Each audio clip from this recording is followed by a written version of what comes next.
Hello, on va voir comment gérer les ressources Azure avec Azure CLI. C'est pareil comme un PowerShell. On va démarrer la session batch dans Azure Cloud Shell.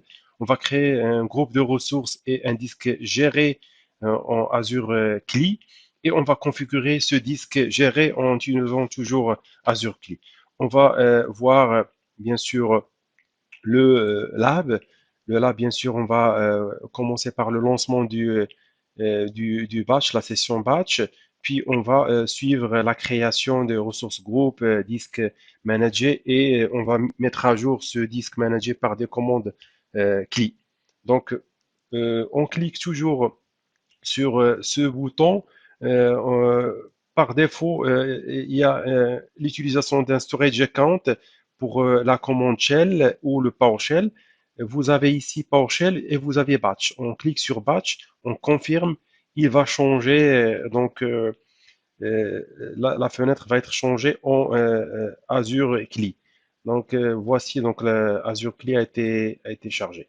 Ce qu'on va faire maintenant, on va créer un ressource groupe, mais évidemment, location, c'est l'emplacement où il y a euh, euh, ce ressource groupe qui est déjà existant. Il va récupérer la région plutôt où ce ressource groupe est créé et il va le récupérer en variable. Puis le RG, elle est déjà qu'on va créer avec ce nom.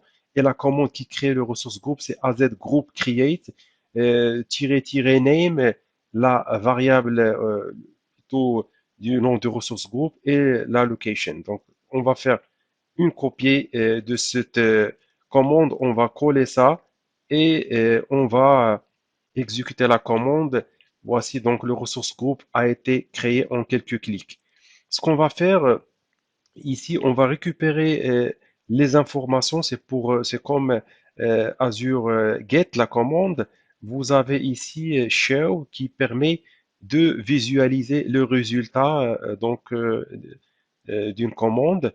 Vous avez ici la création, une commande de créer le disque manager. On a le disque qu'on va renseigner, il va s'appeler avec ce nom. Et la commande qui crée, c'est ici donc az disk create, le ressource groupe, le nom qui va être récupéré de cette variable, et l'SKU de ressources du disque et la taille. On va donc exécuter cette commande dans le batch et on va voir que la, euh, la création du disque manager qui sera faite en quelques secondes. Voici donc le disque a été créé et bien évidemment vous trouvez le résultat au niveau après l'exécution de la commande. Vous avez en fait la possibilité de récupérer les informations qu'on voit ici par commande. Pareil, vous pouvez exécuter cette commande avec show, le ressource groupe, le nom de disque et vous avez le résultat. On va voir dans le lab qui suit comment mettre à jour bien sûr ce disque. On va changer la taille vers 64 Go. Ici, on a du 32 Go. On va voir que on a que du 32 Go et on va voici donc 32 Go ici. On va coller la commande.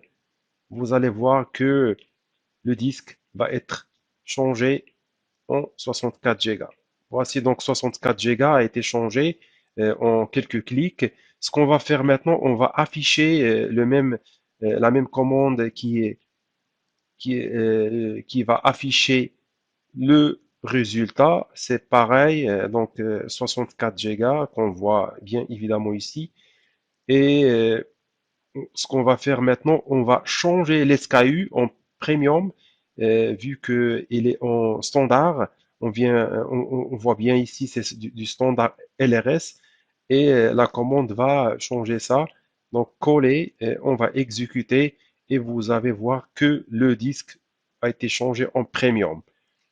C'est pareil comme PowerShell, c'est Azure CLI, c'est pareil. On va voir l'SKU avec cette commande show, comme euh, on va voir le résultat. On va voir donc c'est Premium LRS qui a été changé.